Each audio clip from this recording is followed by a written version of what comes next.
I held my hand out, ready to greet the new CEO. That was all it took for the chairman to decide I didn't belong at his table. He didn't even look at my face first.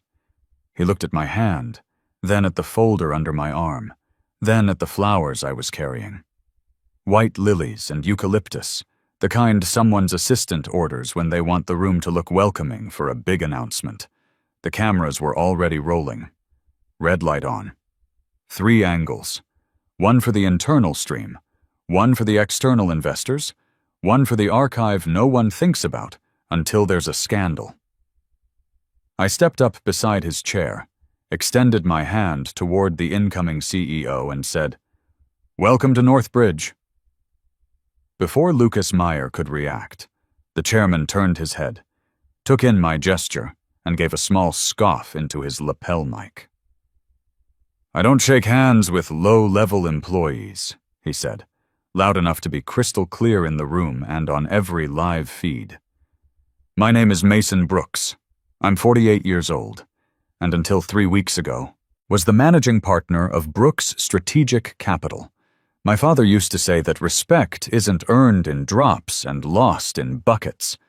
It's the foundation you either build on or watch crumble beneath you. He learned that in the jungles of Vietnam. I learned it in the boardrooms of corporate America.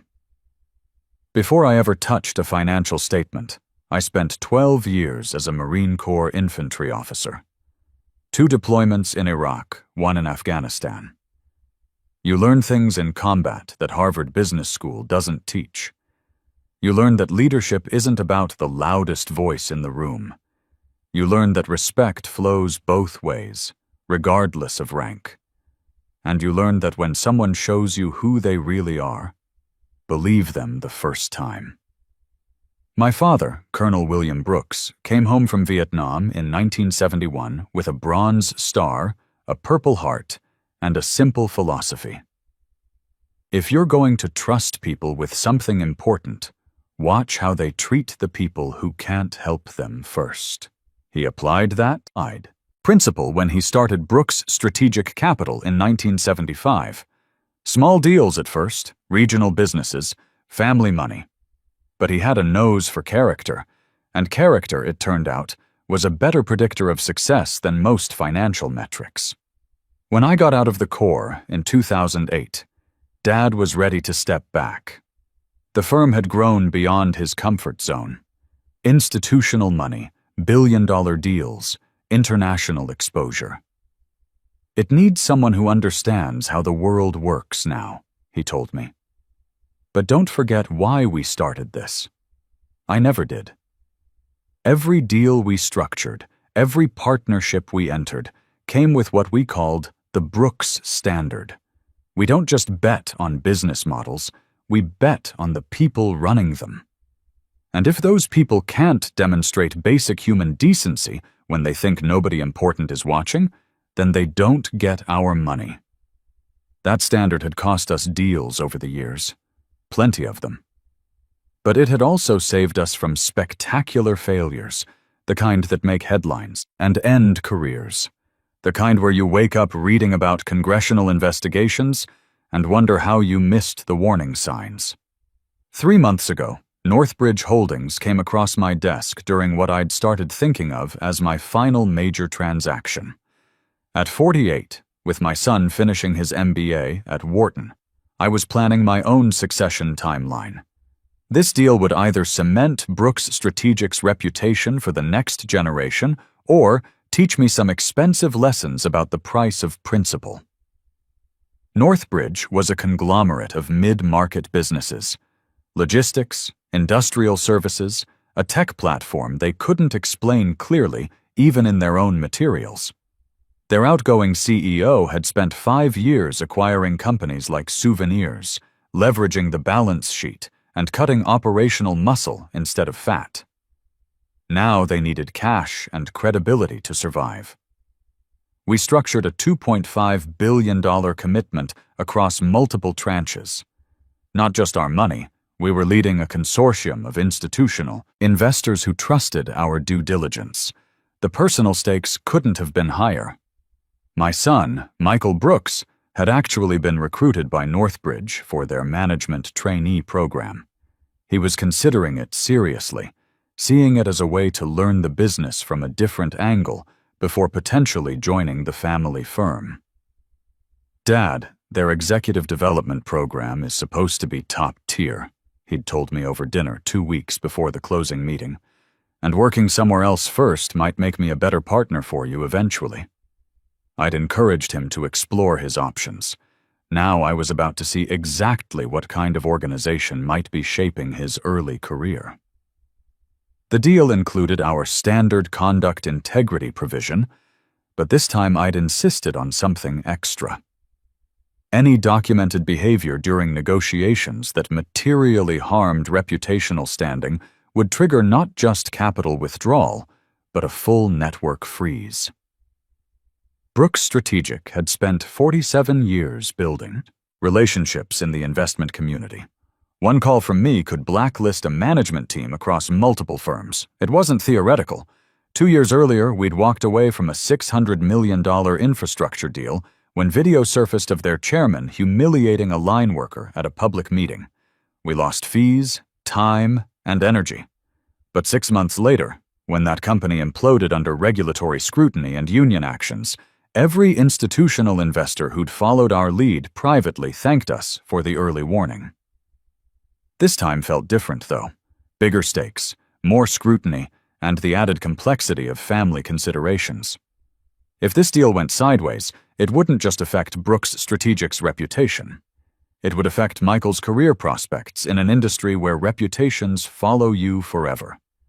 That's why I'd insisted on attending the transition meeting personally, despite my team's suggestions to send a representative. I needed to see how Northbridge's leadership operated when they thought the hard work was done and the cameras were mostly ceremonial. The invitation had been formal.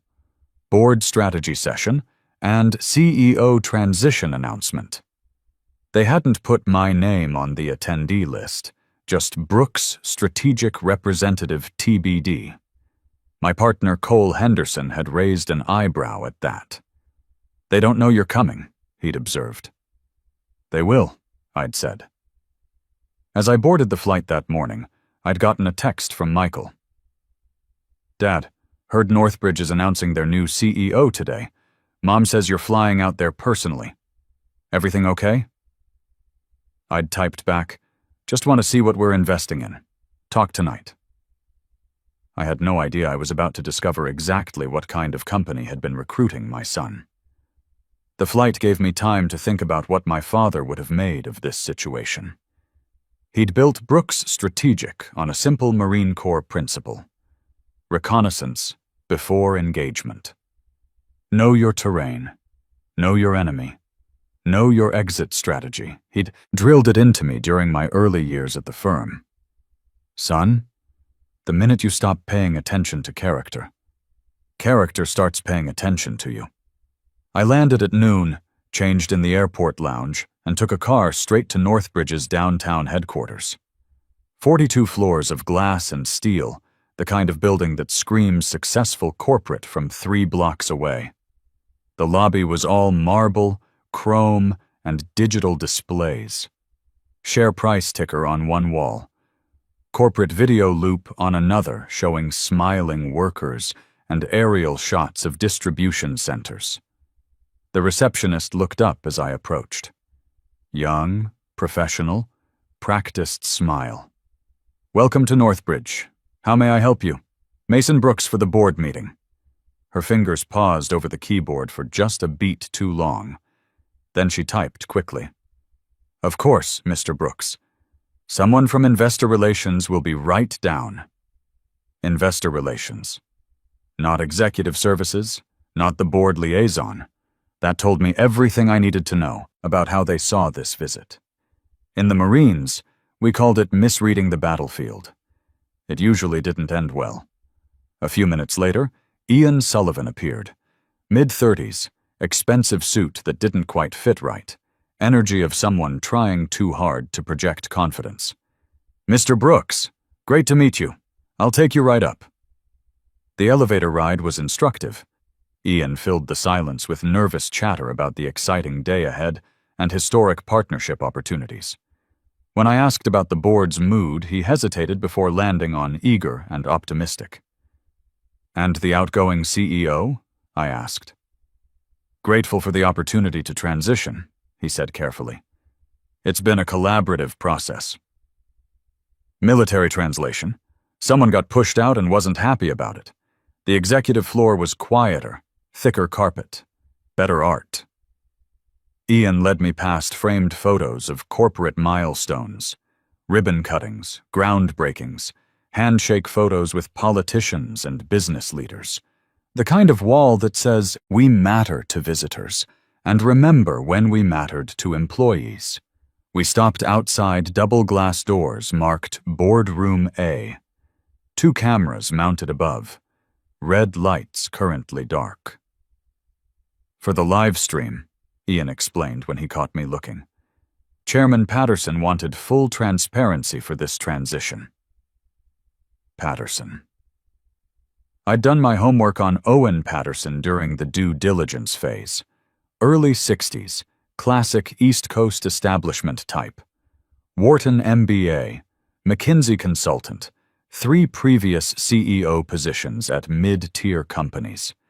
His LinkedIn profile was a masterpiece of corporate speak, all about transformational leadership and stakeholder value optimization. What the research hadn't captured was character. Numbers don't lie, but they don't tell the whole truth either. You need to see people in action to understand who they really are. Ian opened the doors, and I stepped inside. The boardroom looked like it had been ordered from the executive power section of a corporate furniture catalog. 20-foot table, high-backed leather chairs, floor-to-ceiling windows overlooking the city. Wall-mounted screens already displaying the opening slide, Northbridge Holdings, Leadership Transition, and Strategic Partnership. A few people were already seated. Owen Patterson at the head of the table, holding court with 2 board members. Lucas Meyer, the incoming CEO, halfway down the table studying a presentation deck. Communications team in the back setting up streaming equipment. In the corner, on a side credenza, sat a flower arrangement. White lilies and eucalyptus. The same arrangement I'd approved when Brooks Strategic agreed to sponsor refreshments and decor for the event. A nice touch, except they'd clearly expected their capital partner to send someone junior enough to handle flower delivery. "They asked me to bring those in," I mentioned to Ian, nodding toward the arrangement. He picked up the flowers and handed them to me without question. "Perfect. Chairman Patterson likes attention to details like that." The chairman of the board commanded attention even while sitting. Owen Patterson had that particular brand of confidence that comes from never being told a no by anyone who mattered. Sharp suit, perfect posture, smile that stopped just short of his eyes. He was currently explaining something to the directors beside him, using hand gestures that suggested the topic was either very important or very obvious. As I approached the table, carrying the flowers, I caught fragments of their conversation. Regional partners understand the hierarchy here. Important to set the right tone from day one. Know their place in the structure. Owen glanced up as I got closer, taking in the flowers first, then my suit, then my lack of obvious corporate credentials. No company badge, no banker's folder, no entourage of junior staff. Just a middle-aged guy in a good suit carrying an arrangement someone had asked him to deliver. "Perfect," he said. "Not to me, but about me." "Set those on the side table." I placed the flowers on the main table instead, within his sight line, but not where he'd directed. A small test. Owen noticed but didn't comment, turning back to his conversation about managing expectations. Lucas Meyer looked up from his presentation materials as I approached.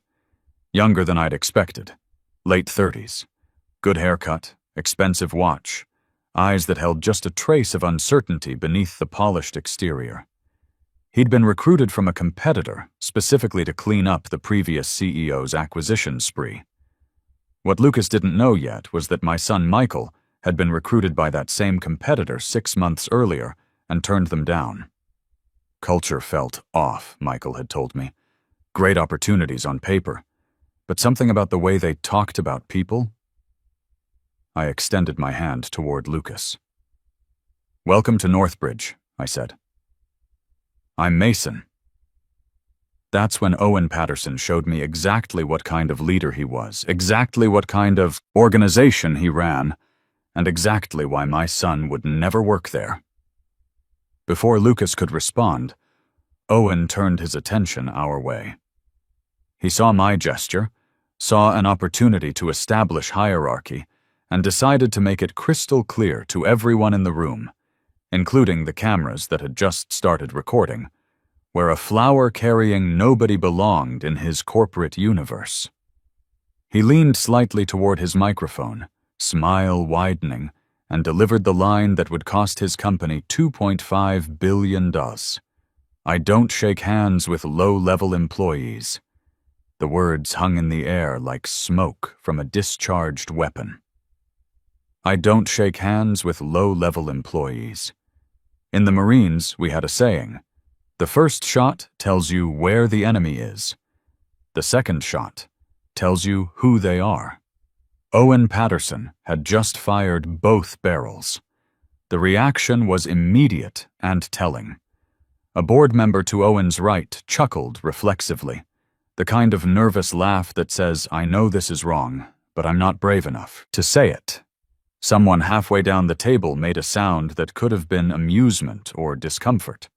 A communications staffer at the back covered his mouth with a folder, but his eyes were wide with the recognition that this was going out live. Lucas Meyer, the incoming CEO, didn't laugh. He looked from my extended hand to Owen, then down at the table like he'd suddenly found the agenda fascinating. He didn't correct the chairman. He didn't say, "That's inappropriate." He just studied his notes and waited for the moment to pass.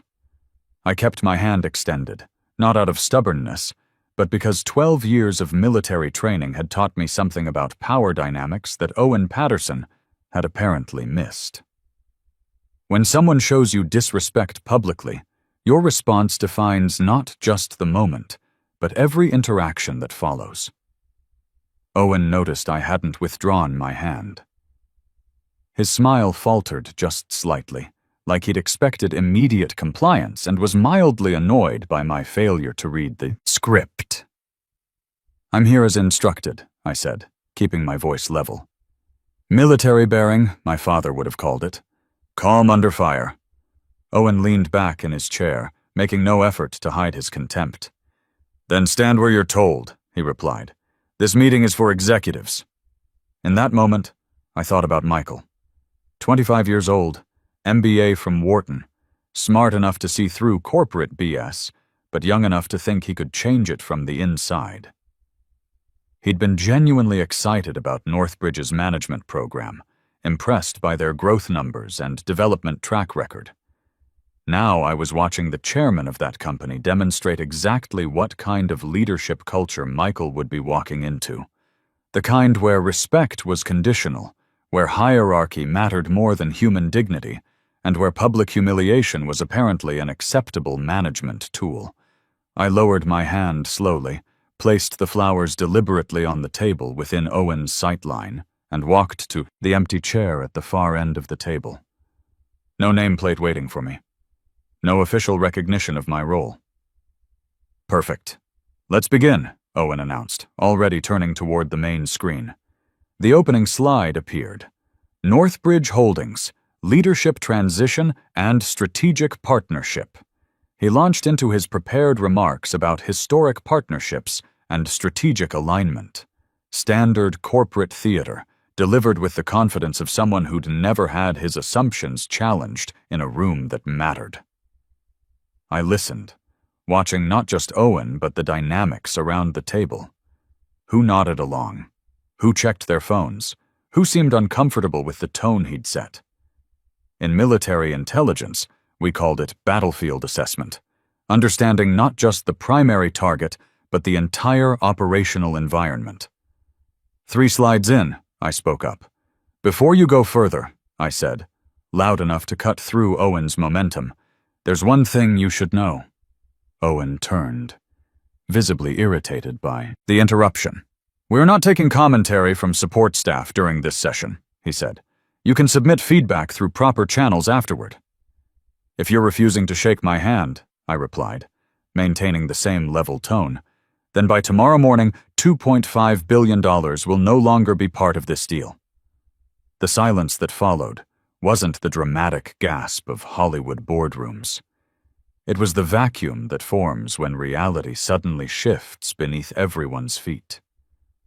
Phones stopped moving. Pens froze mid-sentence. Eyes darted between Owen and me like spectators at a tennis match where someone had just served a grenade. Someone laughed after a beat, forced, too loud, trying to snap the room back to its script. All right, a director said. Let's keep this professional. Owen's smile returned, brittle around the edges. Save the theatrics, he said. Capital deployment is being handled through proper channels. I am the proper channel, I replied. You could feel the shift in the room's energy. Subtle, but unmistakable. The way conversations pause when someone important enters a restaurant, or how a crowd moves when they realize they're standing next to someone famous.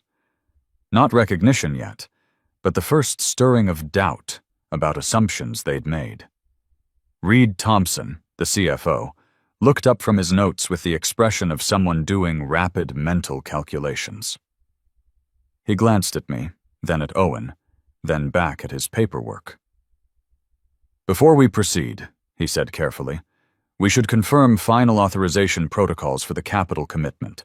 Legal will handle documentation, Owen snapped, waving off the concern. With respect, Reed continued, the release requires direct confirmation from the authorized signatory. Not legal review, direct confirmation. His eyes found mine across the table. Professional recognition passing between us like a coded signal. That would be me, I said quietly. Owen's head swiveled back to me, really looking this time. Not at the flowers, not at my seating, arrangement, but at my face. Processing, calculating. You're claiming authority over the capital deployment? He asked slowly. I'm not claiming anything, I said. I'm Mason Brooks, managing partner of Brooks Strategic Capital. I have sole signatory authority over our $2.5 billion commitment, which represents the cornerstone investment that makes your entire refinancing structure possible.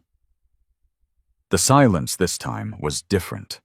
Not confusion, but the rapid mental adjustment that happens when people realize they've badly misread a situation, when they understand that the power dynamic they'd assumed was exactly backwards. Lucas Meyer leaned forward for the first time since I'd entered the room. How much discretion are we talking about?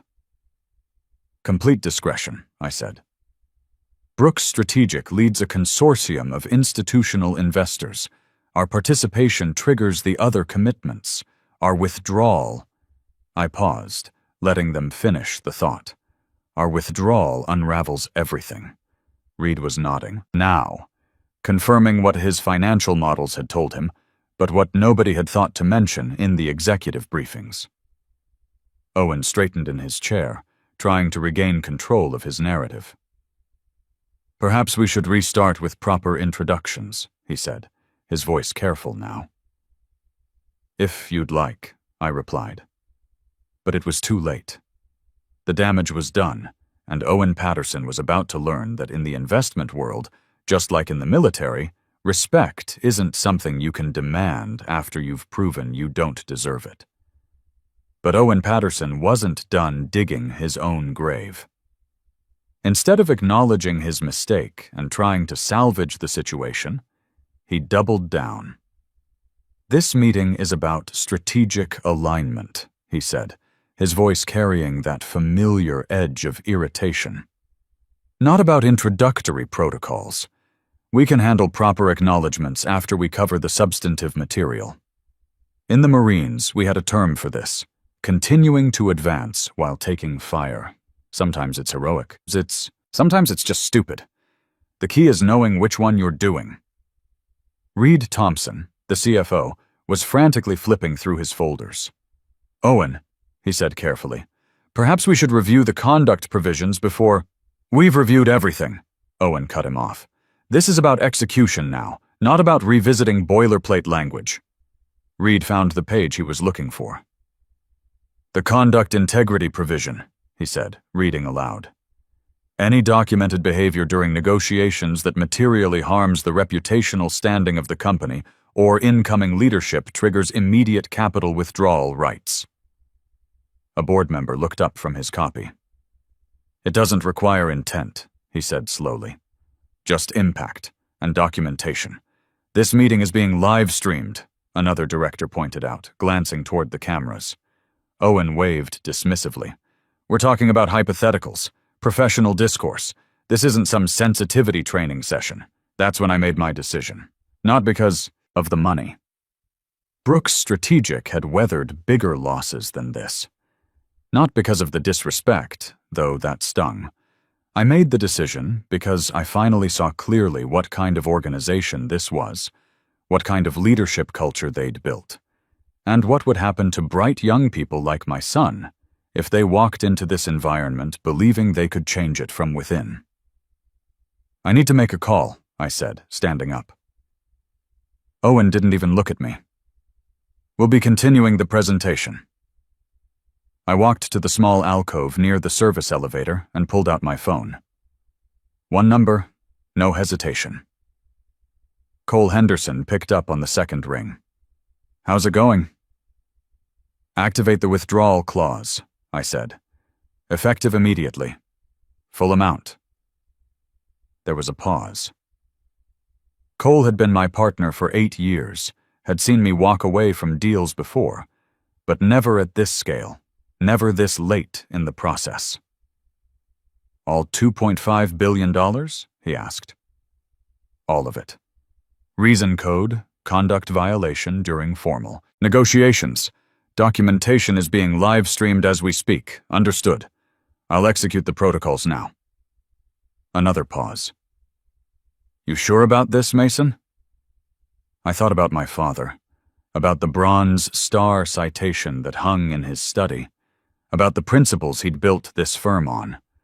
I thought about Michael, about the excitement in his voice when he'd talked about Northbridge's opportunities. I thought about what I'd tell him tonight when he asked how the meeting went. "I'm sure," I said. "Roger that. Withdrawal executing now." The line went dead. I stood there for a moment, feeling the familiar calm that comes after making a decision you know is right, regardless of the cost.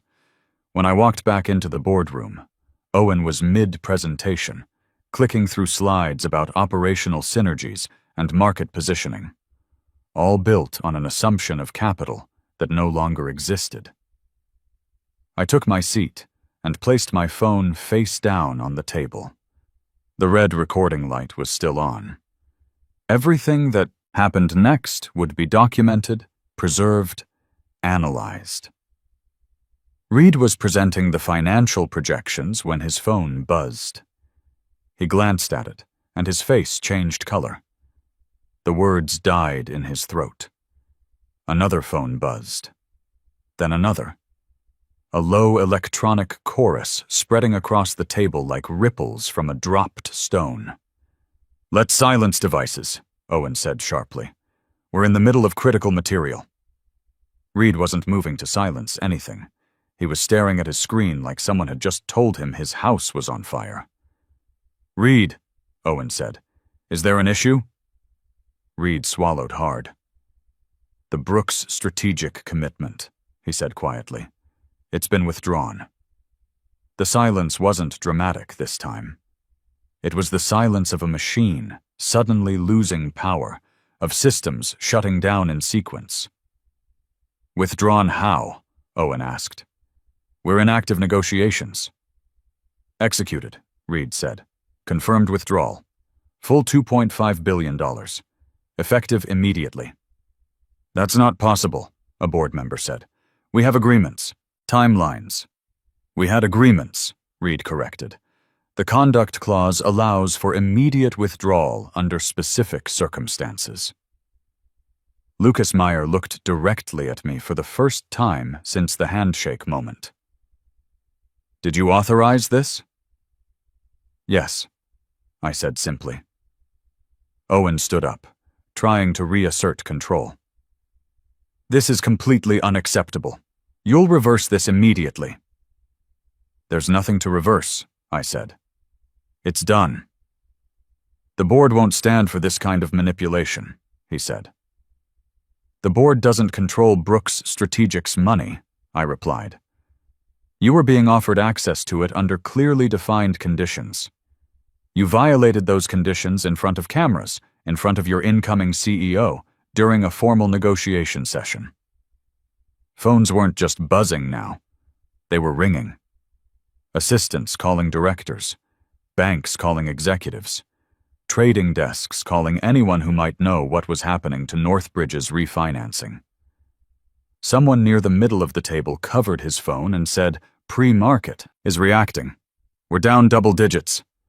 Lucas ran both hands through his hair. Is there any way to undo this? The damage isn't financial, I said. It's cultural.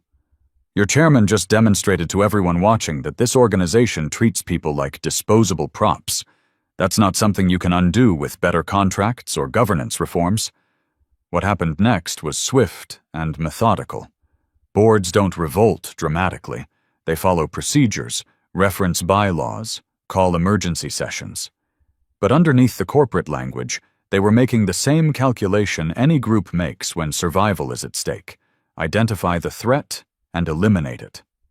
Owen was placed on administrative leave within the hour. Lucas's appointment was suspended pending a full board review. A crisis management team was assembled to handle investor communications. They tried to salvage something. We can restructure the governance terms, the lead director told me privately. Full transparency? Regular reporting, whatever oversight you require. This isn't about oversight, I said. It's about character. You built a culture where your chairman thought he could humiliate someone publicly and everyone would smile along. I'm not funding that. So, there's no path forward? No, I said. There isn't. That evening, I called Michael from the airport. Dad, I heard something happened with Northbridge today. The stock got hammered, and social media is going crazy about some boardroom video. What did you see? A clip of their chairman refusing to shake hands with someone, being really disrespectful. People are calling it corporate arrogance at its worst. I paused, choosing my words carefully. What did you think of it? Honestly? Made me sick. I was excited about their program, but if that's how they treat people... He trailed off. Dad, you were there today, weren't you? I was. The guy he refused to shake hands with. That was you? It was. Michael was quiet for a long moment. What did you do? What your grandfather would have done, I said. What I hope you'd do in the same situation. Walked away? Walked away. Another pause. How much did it cost us? About $2.5 billion in fees and returns over the next 5 years. Worth it? I thought about my father's philosophy, about character being the foundation you either build on or watch crumble beneath you, about the kind of leaders we choose to fund, and the kind of world we're helping to create. Yeah, I said. It was worth it. The story made national news within 48 hours. Not just the financial impact, but the principle behind it. Social media lit up with discussions about respect in business, about power dynamics, about what happens when consequences finally catch up with behavior. A week later, Michael called to tell me he'd accepted a position with a different firm.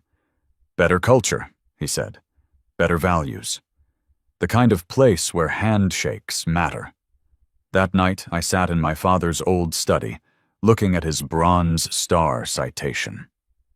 The words seemed especially relevant for conspicuous gallantry and intrepidity at the risk of his own life above and beyond the call of duty. Sometimes the battlefield is a boardroom.